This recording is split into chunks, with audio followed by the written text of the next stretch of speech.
kama mashujaa wa Yesu. Leo wametuletea kazi ambayo ni nzuri sana, tutakwenda kubarikiwa mchana huu. Tutakwenda kupata baraka za kutosha. Hii kazi ambayo tutakwenda kuisikiliza, alafu sisi baadaye baada ya kuisikiliza tutakuwa na maneno mengi ya kuweza pia kuulizana ama kuyatolea ufafanuzi ya ujue hicho tulichokisikia. Inaitwaje, na pengine mwakaribisha wasikilizaji twende tukaisikie sasa. Nyimbo yetu inaitwa Sio Vitu Vyangu. Okay. Sio Vitu Vyangu ni wimbo ambao kwanza kabisa katika kuandika tumeuandika kwa kupewa mafunuo na Mungu mwenyewe. Ndio. Tumeuandika tukikusudia ya kwamba kuna watu wengi wamebeba mizigo ambayo hawakusudia kuibeba toka wakiwa kwenye matumbo ya mama zao. Okay. Mpaka kukua kwao, manake wanayo mizigo mingi ambayo hawakukusudia kuibeba. Kwa hiyo wengine inapofika umri fulani ndo wanatambua.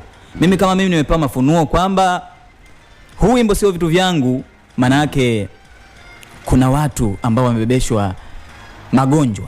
Kuna watu wamebebeshwa shida, wanafanya matendo yasiyompendeza Mungu, lakini katika kutokufahamu kwao, manake shetani amekamata fahamu zao.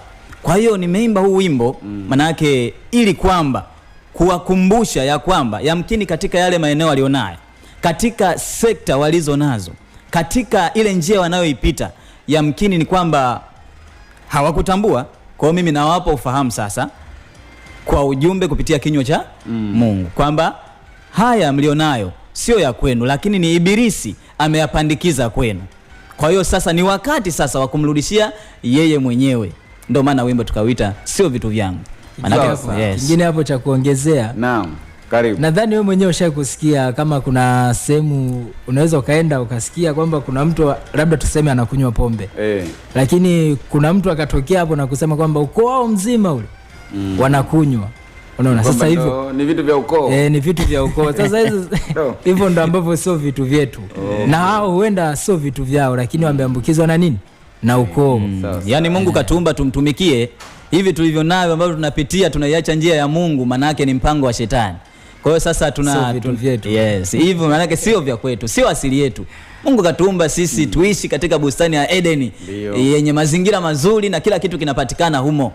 Lakini baada ya ushawishi wa yule Ibilisi shetani ndio tukaingia katika kutenda dhambi. Lakini leo kupitia wimbo huu tunahitaji ndugu msikilizaji akapata kusikiliza vizuri, akauelewe, lakini pia ukamvushe kutoka sehemu moja kwenda sehemu nyingine. Na tuna imani atabarikiwa.